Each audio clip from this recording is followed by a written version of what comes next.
The Farbrengen today was the content of the Farbrengen, throughout the entire Farbrengen. The Rebbe kept on stressing that this is the Shabbos before Chaf Av, which is tomorrow night, Sunday night, is 20 days in the month of Av, and that's the Yortzeit of the Rebbe's father. And as the Rebbe Taka mentioned in the Farbrengen, we know that, in general we know that Shabbos gives bracha to the entire week. Specifically when a Yortzeit takes place during the week, there's a relation between Shabbos and the Yortzeit. Various minhagei Yisrael of doing things on Shabbos before the Yortzeit, until the very famous minhag which we're aware of, it's halacha Shulchan Aruch, that when one has Yortzeit during the week, on the Shabbos before, he should have an aliyah. So we see that already there's a shaykhs between Shabbos and the day of Yortzeit. The Rebbe spoke Bechlal, kept on referring throughout the Farbrengen about what the Yortzeit, and explained at length the name of his father. What his father's name was Rabbi Levi Yitzchak, and explained what it means in Ha'ara and Avedis Hashem, and the lesson Avedis Hashem which we can derive from it, but we'll get to it in a few minutes. Let us start with the beginning of the Farbrengen. The Rebbe began that this is Shabbos Pashas Eikev. As this week's Sedra begins, V'hoya Eikev Tishmon, and the simple title of Eikev means Eikev Tishmon, Eikev as a result of Tishmon. In other words, the Rebbe will reward us for listening, Tishmon, listening to the mitzvahs, and fulfilling his mitzvahs. Then in turn the Rebbe will fulfill his commitment to us and express love, and the Torah goes on, Sabris, Vesachesed, the bond and the chesed, the generosity which the Rebbe will in turn reward Yidden for their commitment to Torah mitzvahs, which is the simple taich in the pasuk. However, we know that Eikev also relates to a heel. As Rashi brings it, ha-mitzvah she'odom dosh ba'akevov. Rashi brings a taich that this reward implies even to those mitzvahs which a person steps on, in other words, which a person regards as not important. Even for such minor mitzvahs, the Rebbe will also give us a tremendous reward. But regardless, we will get to these words of Rashi soon, but regardless, what we see here is that the word Eikev means a heel. What does it mean, spiritual sense? The heel is the bottom of the person. Furthest point of a person is his heel. The head is the top, and the heel is the bottom. What is the taich v'hoya Eikev Tishmon? That the entire concept of schar, of reward for doing mitzvahs, when will this come? This will come at the very end.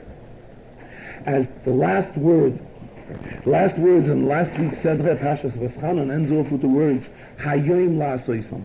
Today we are to do. Famous expression, Hayoim la'asoisam u'machar l'kabel tzvarim. Today we do, and tomorrow we receive reward. So when do we get reward for what we do today? That's at the very end. At the very end in a twofold way. It's shaykh at the very end, at the end when Mashiach will come. That's in a general way. And then we have it in a more detailed way, every single person, at the end when he's finished doing the Avodah, that is when he gets his schach. That is when he gets his reward. The Rebbe tried to bring, for example, that Bechlal we find that the entire world is also compared to a body. Just like now we're talking, there's the head and the heel from top to toe in a person. The same thing is in the entire world. And furthermore, even in a person's body, there are also certain mitzvahs which are related to certain parts of the body. But in a more general form, there is that every person, how he plays, how he is as an individual of this large body of the world, and he's submitting his share, fulfilling Torah mitzvahs. And here we are told that the Hoya Eikev, when it will be afterwards, in other words, we're teaching Eikev just like a heel, afterwards, at the end, at the bottom, after going through the lifespan of commitment of Torah mitzvahs, that is when the Rebbe will give us the reward. Here the Rebbe comes in with a very strong question. Rebbe says, in the entire concept of reward for mitzvahs,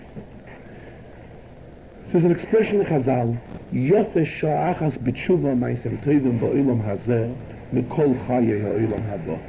It is better 1 hour of tshuva and good deeds on this world than all of the world, than all of the life of the world to come, ha'olam haba. What does this show us? The importance of mitzvahs. Reason for it, very simple. What's the type of mitzvah? We all know that how Chassidus interprets what the concept of a mitzvah. Mitzvah is Maloshen Tzapsa v'chibur, Maloshen attachment. When a Yid does a mitzvah, he gets attached to the commander of the mitzvah, to the Rebbeinu Shalom. And therefore what Chazal are really telling us, that there is nothing yet greater than a mitzvah. How could there be something greater than a Yid having a chance to become attached to the Rebbeinu Shalom? So what are we saying? That there is reward for mitzvahs. There is reward for mitzvahs.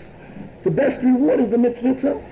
So here we come to another quotation of Chazal, that Chazal tell us, Schar mitzvah, mitzvah. What's the reward for a mitzvah? A mitzvah. So the Rebbe is teaching, what does it mean? That when a Yid does a mitzvah, his reward is that this will lead to another mitzvah. And when we're talking about leading to another mitzvah, the Rebbe is explaining this in a twofold way, in quantity as well as in quality. First of all, it will lead to another mitzvah. Second of all, it will lead to it that the other mitzvah that he will be fulfilling, he will fulfill it in a much deeper and a much higher way than he did the previous mitzvah. In other words, so what the Rebbe is alluding to and what we're gaining here is, what is the real reward for mitzvahs? The real reward for mitzvahs is that mitzvahs lead to additional mitzvahs, especially in light of the entire concept of a mitzvah is that through a mitzvah one becomes attached to the Eibishter, so it leads to a yet deeper attachment to HaKadosh Baruch Hu. And here, with this in mind, we will understand what does Rashi say, that there are simple mitzvahs, that a person disregards them to such an extent that Adam Dosh Ba'akevav, he will step on them with his heel. What's means? How does on one hand we are saying it's a mitzvah, and on the other hand we say that a person steps on a mitzvah. How can a person express an attitude of disrespect to a mitzvah that we will say that he steps on it? So that brings out Chas v'Shalom. It doesn't mean that he has a disrespect to the mitzvah in the literal sense that he steps on the mitzvah, but being that he realizes that this is a less important mitzvah, we may get thoughts in our mind that being that it's less important, we can postpone it. We can do it later. Heck, it has to be done. But who says it has to be done now? It could be done later. And the Rebbe puts in a line, but naturally, Chas v'Sholom, this does not apply to those mitzvahs that have to be committed at a certain time, that have a fixed time. And mitzvahs has Shazman Groma, Chas v'Sholom, those mitzvahs have to be done on their time. But mitzvahs that are not limited to a specific time. And in his eyes, they seem to be simple mitzvahs. So if so, he will say, why can't we postpone these mitzvahs? So here, Torah teaches us that Yid has within him the concept of Kabbalas oil.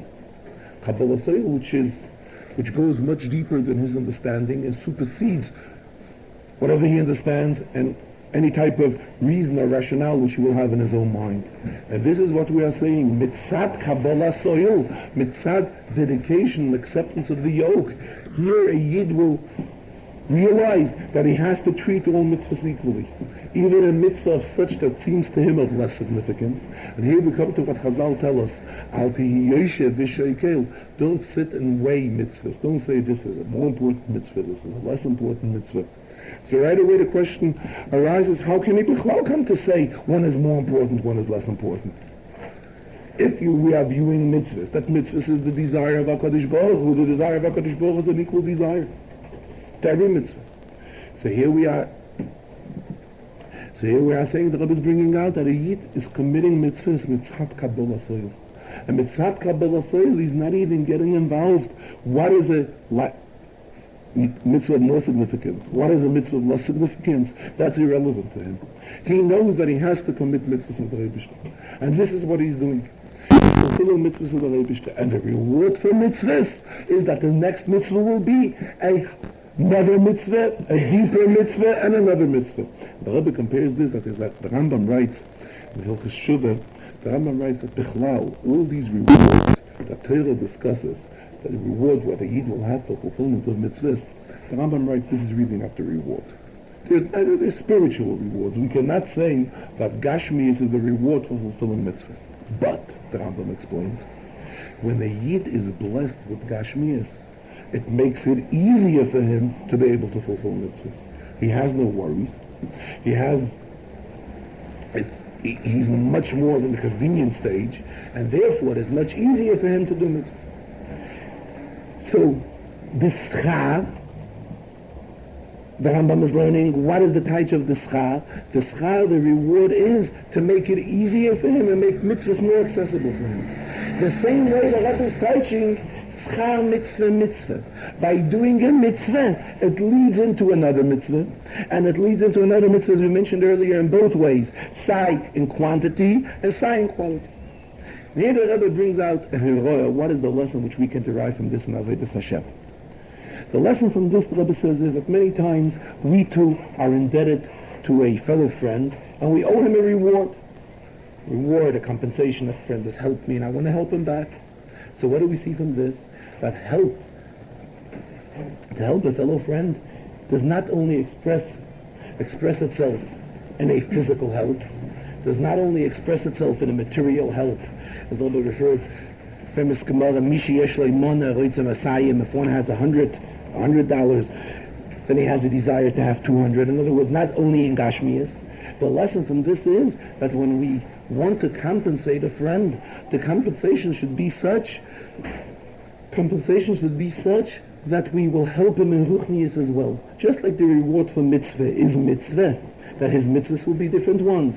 The same way, the compensation which we want to help, an appreciation to a fellow friend who has helped us do things and has helped me, and I want to appreciate it. Appreciation should not only be in Gashmias. Appreciation has to be brought out that we should help him, uplift him in Ruchnias, lift him up higher, that he should become more of a Neil Lahaya, of a illuminating light, of a shining light, bringing light for himself and bringing light to others, helping him spiritually.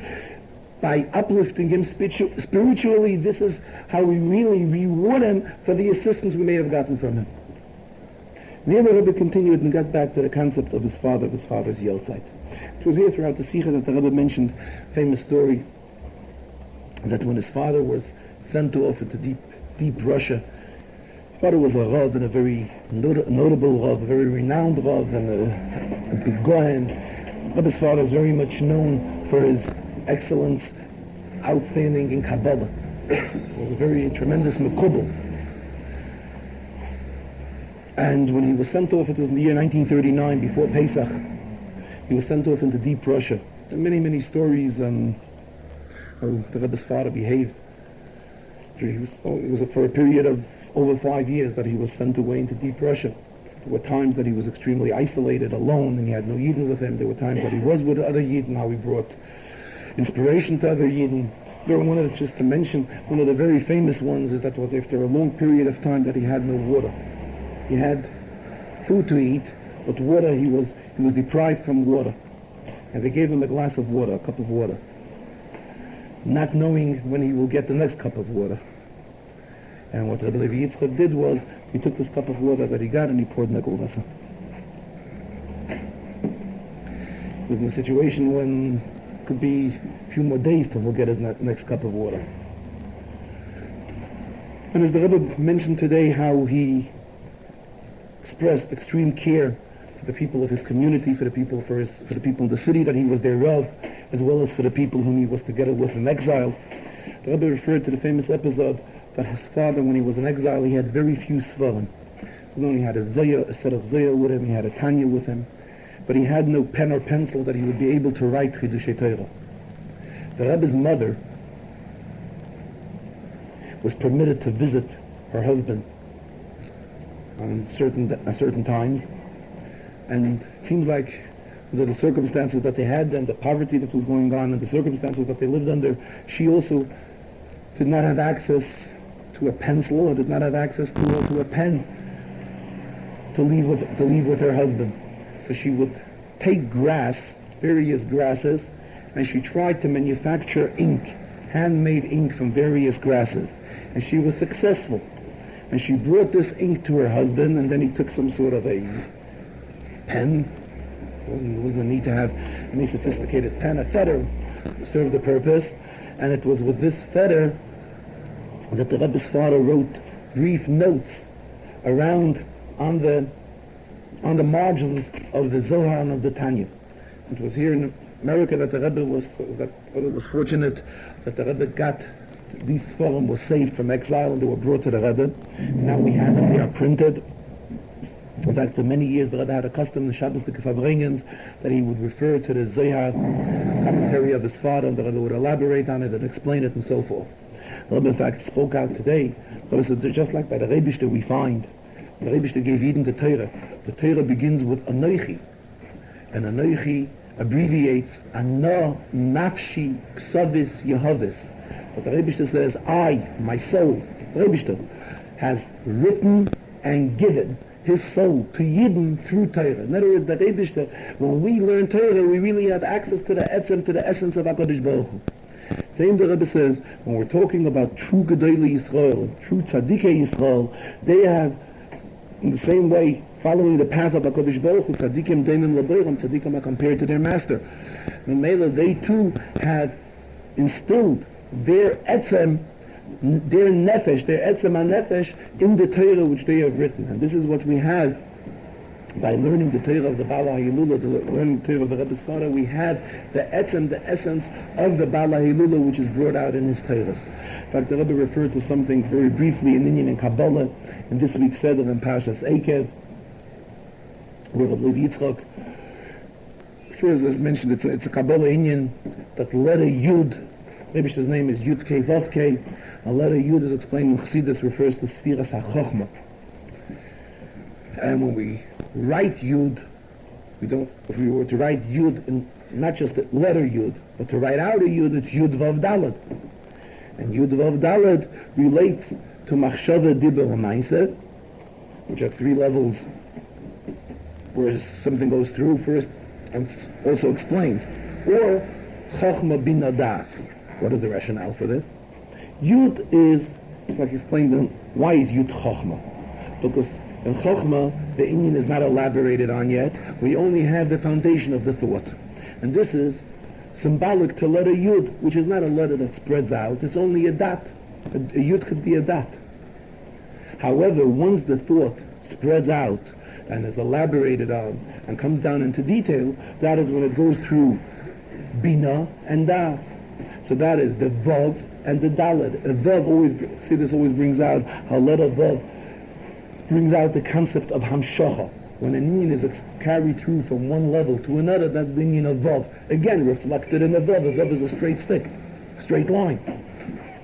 So this is how he brings out also the Inyan of Yud Vav Daled. Relates, in other words, not just that letter Yud has a Shaykhas to Chachmeh, but the entire word, when we take Yud in its completeness, Yud Vav Dalet, it relates to Chachma Bina Das, or the same idea to Machshava, Dibur, and Ma'aseh. Machshava is also the way the Inyan is in thought, and it's elaborated on and spelled out in Dibur. And in Ma'aseh, this is where it's really brought down into deed, into reality. Here, talking on the fact that his father was in Golis, the Rebbe compared it to what we find by Hananiah, Mishael, Azariah. Hananiah, Mishael, Azariah also had their problems by Nebuchadnezzar in exile. And as the Gemara tells us, the Molei Negduha, the Hananiah, Mishael, Azariah, if Hananiah, Mishael, Azariah wouldn't have been whipped, they wouldn't have been able to hold out the tzaras. And they would have bowed to a tzalim. So what do we see? It's Dafke with the strength of their suffering. This is what gave them strength to be able to hold out. And the same, the Rebbe is drawing a parallel, the same thing. It is the suffering and the gullus which he went through. It's brought out the svarim that gullus, in a sense, when a person is in exile, it's even worse. It's even worse than chas v'shalom to pass away. The torture of exile is miserable. And so talking about Hananiah, Mishael, Azariah, the Rebbe referred how Hananiah, Mishael, Azariah were in one category, and Daniel was in another category. And here mentioning Daniel, the Rebbe says the name Daniel, on one side it begins with Din. Din is an Inyan of Gvura, an Inyan of strictness. And on the other hand, it ends off with Kael. The Rebishter's name of Kael, the Gemara says, Shem Kael is Bechesed. Inyan of Chesed. This is interesting. We have many Svarim of Tanakh However, the concept of Geula, the concept of Kates Hayomim, the whole entire union of Geula, where do we find it discussed? In the Sefer of the Nil. In the Nil, that is where it's discussed at large. Now the Rebbe gets back to his father. The Rebbe refers to his father's name. The name of the Rebbe's father was Reb Levi Yitzchak, as we all know. And what is the union of Levi and Yitzchak? So you know that in Avodas Hashem there are two levels. And both levels are equally as important. There is the person working with himself, and there's the person how the person works with others, uses his influence on others. And these two Avodas are reflected in the union of Levi and Yitzchak. What is the type of Levi? Levi means attached. What did Leah say when Levi was born? Hapam yilove ishi elai. Now she will be attached to her husband. Just like there is husband and wife in the physical sense, there's husband and wife spiritually, meaning Yidden and the Levish. So what is the concept of Levi? What does the name Levi bring out? It brings out a closeness, an association between Yidden and HaKadosh Baruch Hu. Such an extent that we all know the famous Rambam, which the Rebbe always brings, and mentioned it today as well.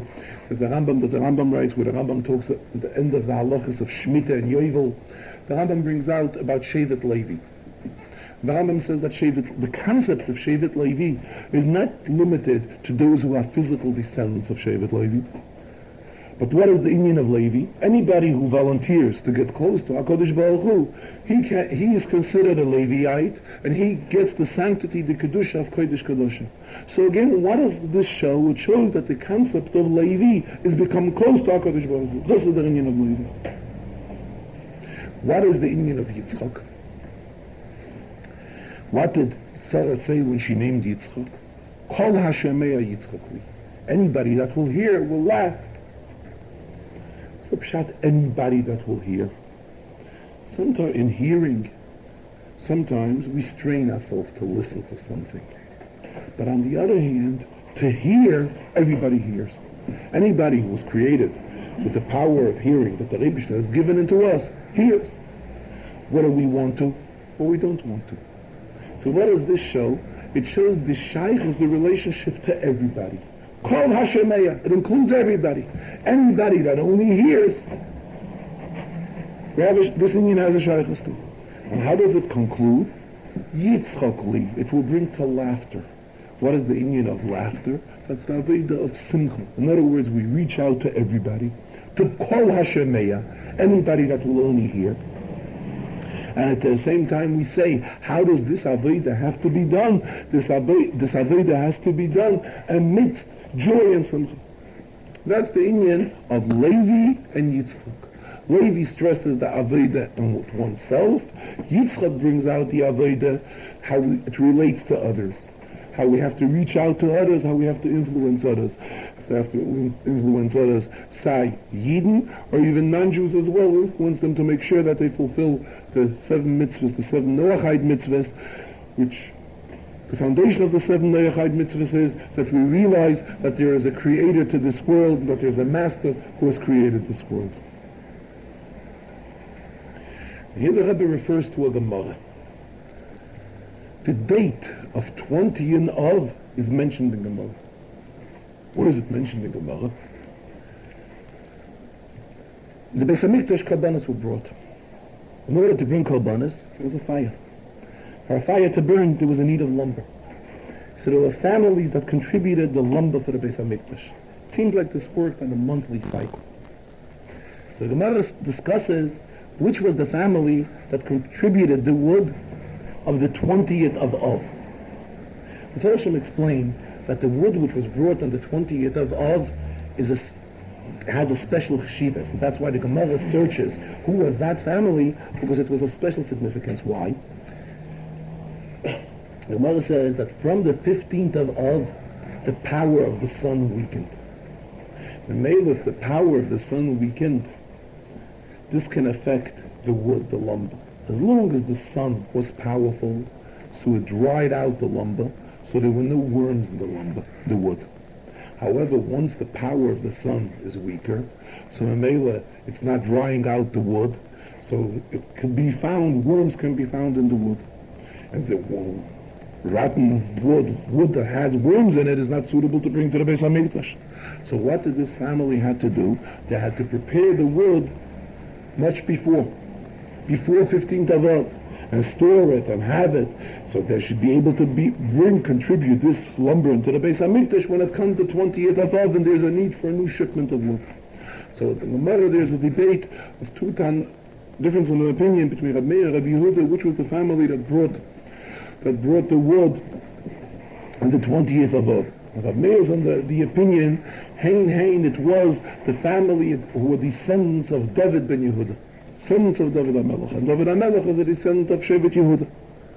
But this is extremely corresponding to the day of 20th of Av, because his father which is descendant of the Tzemach Tzedek, a descendant of the Alter Rebbe.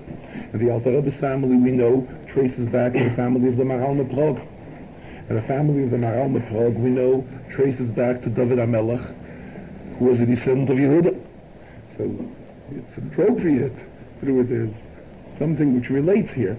The Gemara discusses which was the family who brought the Kohen on the 20th of Av. The Gemara answers it was a family who was descendant of Bnei David ben Yehuda, Bnei David ben Yehuda, according to the opinion of Reb Meir. And this is the day of Yotzeit, and the day of Rebbe's father, and we know that the day of Yotzeit, as the Alter Rebbe writes in the Geras HaKodesh, what is the day of Yotzeit? That's the day that when the entire Avodah, the entire effort and toil of a person has its elevation on that day. So it's a very significant and meaningful day to the person. It's to a person who was a descendant of the family of David ben Yehuda, who was the Rebbe's father. The Rebbe also referred to the mission in Pirkei Avos today, that we are beginning today, according to Minik Chabad, we begin with that we recite Pirkei Avos not only between Pesach and Shavuos, but also during all the summer weeks. Today we begin the 4th chapter in Pirkei Avos. And if we notice, the first mission in the fourth chapter brings out 4 different thoughts. And when we're talking about 4 thoughts relates to the 4 letters of Shem Havaya. Shem Havaya is 4 letters. They'll be concluded the Farbrengen. We mentioned that now we are after Chamishas B'Av, and after Chamishas B'Av, it's appropriate that Moses says, it's appropriate to increase in Torah, and increasing in Torah adds life upon life. This Torah is called life, and it adds life upon life, and this is appropriate to today's day, because today's day is Chai, which is also life. Today's day is Chai, 18 days in the month of Av. And earlier, speaking about today's day, the Rebbe referred to the Arizal, that when we refer to the Arizal, we always say the Arizal HaChai. So it also has a shaykhus to today's day, and from today's day we are entering into Yutes 19. 19 says the Rebbe is equivalent to Chava. Chava is equivalent to 19. And Chava was Ein Kol Chai. She was the mother. She was the first mother of all Chai, of all live ones.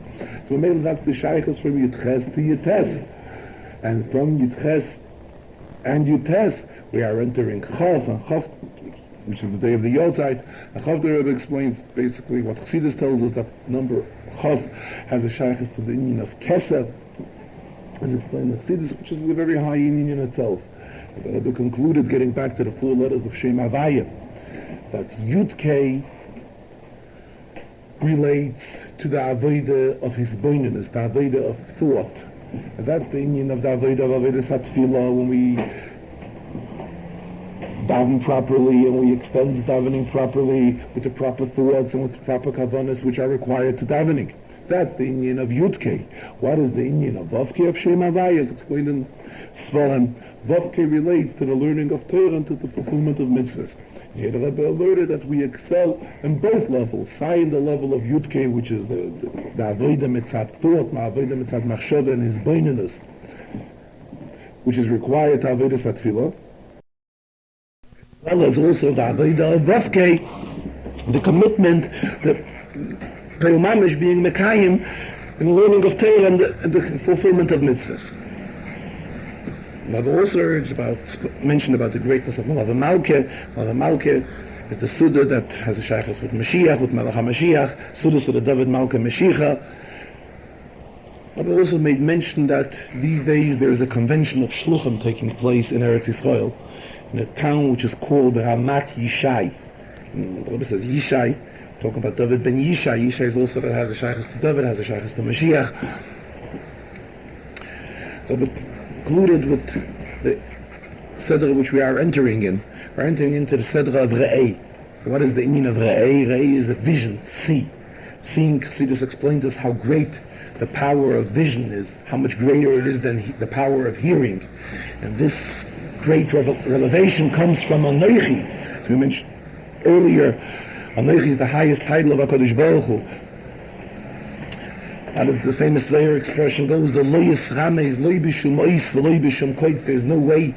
Anoichi brings out the real essence of HaKadosh Baruch Hu, and this is where this revelation comes from. And Neifein, this revelation the Rebbe gives, there's a Chazal, the Chazal says when one gives, he gives with a good eye, with a full eye, with an abundance of bracha. And this is given with Neichem into the Pnimius of every Yid. Hayom, today is also an expression of Gilui, expression of revelation, permanency. And together with it comes bracha.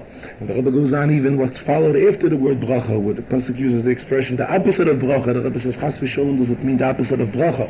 On the contrary, it also means bracha, but it means such a level of bracha which cannot be brought out in positive words, in words of bracha, and that is why it's brought out in contrary, negative words, but really there's a tremendous in-depth bracha. The Rebbe did not mention it, but there's a very famous episode related by Chassidim that once in Shul it came to the reading of the Teichacha. Teichacha we have twice. We have it in Bechel Koisei and we have it in Kisavai. And the Mittel Rebbe, who was the Alter Rebbe's son, and usually his father, the Alter Rebbe, was the Baal Kriya. And once his father was away, and somebody else learned the Torah, and the son, the Mittel Rebbe, was present, and when it came to the words of Teichacha, which as we learn it in the simple meaning, it's the opposite of bracha, the Mittel Rebbe fainted. Later he was asked what happened. So he said, how could one not faint when he hears such words? So they tell him, but don't you hear it always? This is read twice a year, and this is here. It was the first time we saw you faint when it happened. He says, when my father reads it, we hear something completely different. Then we don't hear the curse word. Then we hear only brachas. The concluded, let this be. The Lord has an expression lately that he's using when we're talking about something which is visible and tangible, something which we have access to. God always uses the expression, Mare be'etzboi va'omer zeh. We should be able to point with our fingers and to say, Zeh, here it is, this is what we have. Agutavach. Those who were not present by the Farbrengen, as it's customary after the Rebbe always gives out a mashke to those who have submitted mashke for various affairs and functions, for Farbrengens. The Rebbe always begins Varikoisi Lochem Bracha. Today, before the Rebbe began to sing Varikoisi Lochem Bracha, he began the famous Hakofes Nigen, his father's Hakofes Nigen, and immediately the Rebbe got up to dance for a short period of time, and afterwards the Rebbe also began Varikoisi Lochem Bracha. Agutavach.